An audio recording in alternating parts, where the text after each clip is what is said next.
আমিরে জামাতের বিজয়, জামাতের বিজয়।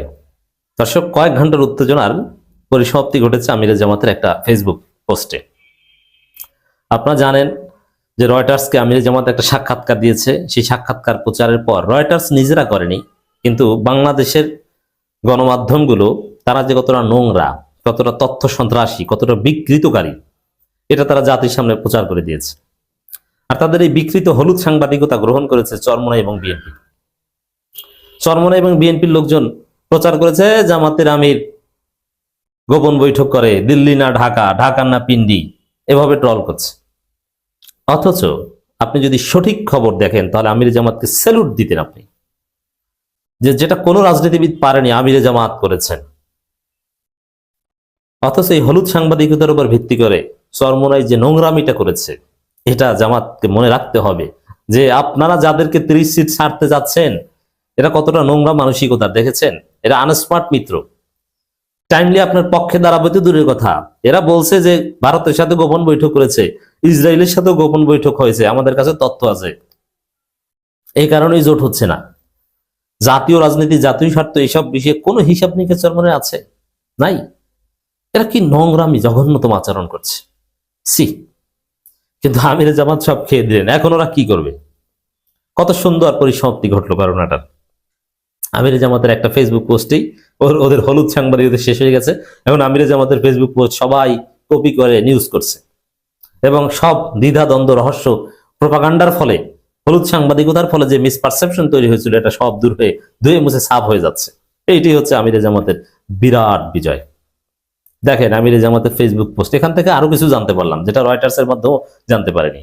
সেটা হচ্ছে যে জামাতের আমিরের সাথে ভারতের কূটনীতিকের বৈঠক হয়েছে, কিন্তু আমি ভেবেছিলাম বা সবাই ভেবেছিল যে বৈঠক হয়েছে, গোপন রাখতে বলা হয়েছিল, বৈঠকটা হয়তো বা কোথাও হয়েছে, উভয় পক্ষের আগ্রহে হয়তো বা হয়েছে। বিষয়টা এরকম না।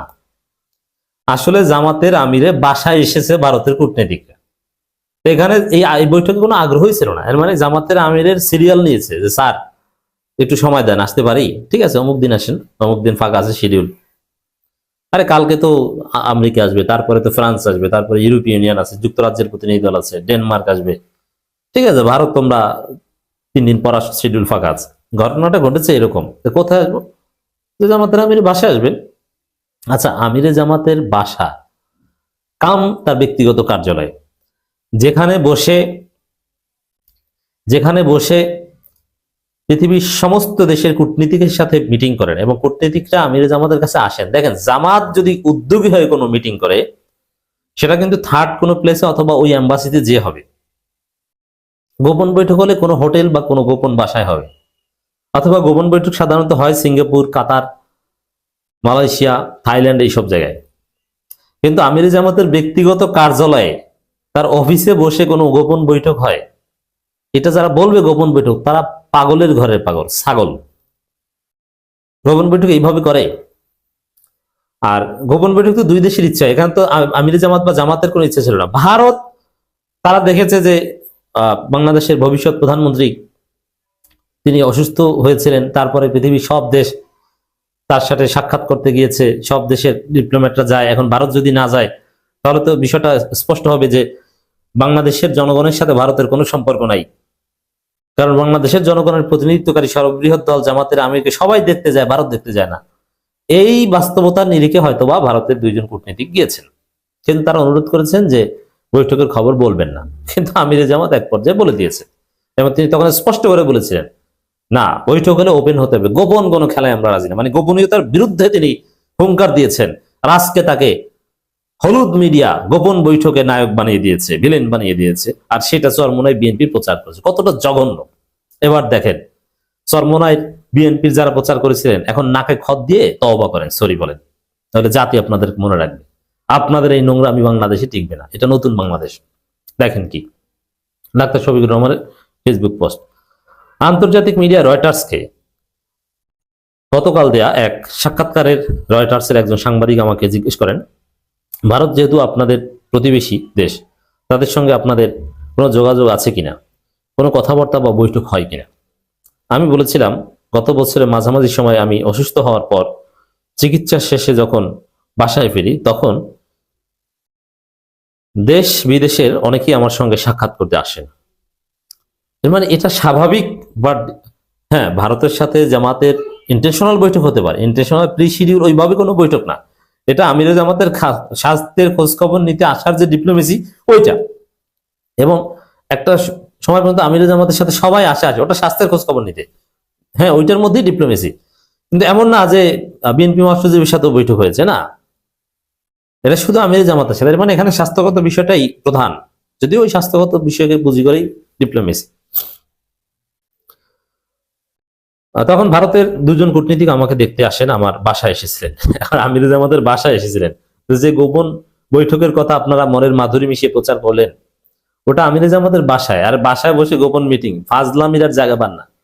আর আমিরে জামাতের বাসায় কে যায় বা কে যায় না, এটা নানান মহলের সূক্ষ্ম নজরদারি থাকে। আমিরে জামাতের বাসা তো কোনো গোপন জায়গায় নয়, আর কোনো টানেলের মধ্যে নয়, অথবা আকাশে নয় বা সমুদ্রের মধ্যে নয়, ওপেন বাসা, বসুন্ধরা আবাসিক এলাকায়। সেখানে গোয়েন্দা থেকে শুরু করে সবাই জানে। অতএব এটা কিছুতেই গোপন নয়। আর গোপন করার ইচ্ছা থাকলে জামাত কখনো বাসার মধ্যেই বৈঠক করতো না, তখন অন্য কোনো হোটেলে হতো। বিভিন্ন 5 স্টার হোটেলে কিন্তু গোপনীয়তা রক্ষা করার সিস্টেম আছে, সেই সব জায়গায় হতো। অন্যদের মতো তাদের সঙ্গে আমার কথা হয়েছে, ভেরি সিম্পল। আমরা তাদের সঙ্গে আলাপ আলোচনার সময় বলেছিলাম, যত কূটনীতিক এখানে এসেছেন তাদের সকলের বিষয়ে আমরা পাবলিসিটিতে দিয়েছি। মানে জামাত নিজের প্রেস রিলিজ দিয়েছে, ছবি তুলে আপনারা দেখেছেন, আমরা প্রচার করেছি। আপনাদের এই সাক্ষাৎও আমরা পাবলিসিটিতে দিতে চাই। এখন এটা কমন একটা সেন্স, ছবি তোলার পরে সেটা প্রেসে পাঠানো, এটা আপনি কারোর সাথে অনুমতি ছাড়া কারোর সাথে ছবি তুলে সেটা দিতে পারেন না, এটা মিনিমাম কোড অফ কন্ডাক্ট। জামাত এই জন্য অনুমতি চেয়েছে, এবং ছবি তোলার জন্য পোজ দিতে হয়, দাঁড়াতে হয়। হয়তো ছবি তোলার সময় যখন বলেছে আসেন ছবি তুলি, তখন হয়তো তারা বলেছে না না ভাই প্লিজ এটা দিয়েন না।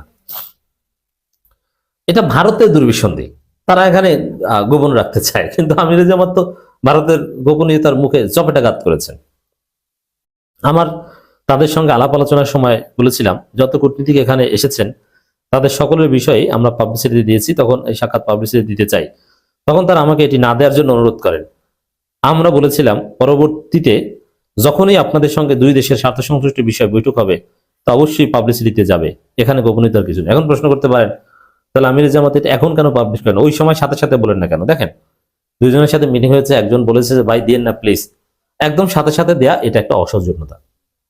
এই জন্য জামাত যেহেতু ছবিও তোলে নাই, হয়তো তুলতে রাজি হয়নি ভারত, একটা পর্যায়ে এসে বলে দিয়েছে। জামাত তো এটা গোপন রাখে নাই, আর সাথে সাথে বলা এটা কূটনৈতিক অসৌজন্যতা, এটা ঠিক না। একজন একটা অনুরোধ করলে সেটা রাখতে হয়। আমি বিস্মিত যে আমাদের দেশে কিছু মিডিয়া ভারতের সঙ্গে আমাদের জামাতের আমিরের গোপন বৈঠক হয়েছে বলে সংবাদ পরিবেশন করেছে। আমি এ ধরনের সংবাদের তীব্র নিন্দা জানাই, এবং ভবিষ্যতে প্রকৃত বিষয় না জেনে বিভ্রান্তিকর সংবাদ পরিবেশন করা থেকে বিরত থাকার জন্য সংশ্লিষ্টদের প্রতি আহ্বান জানাই।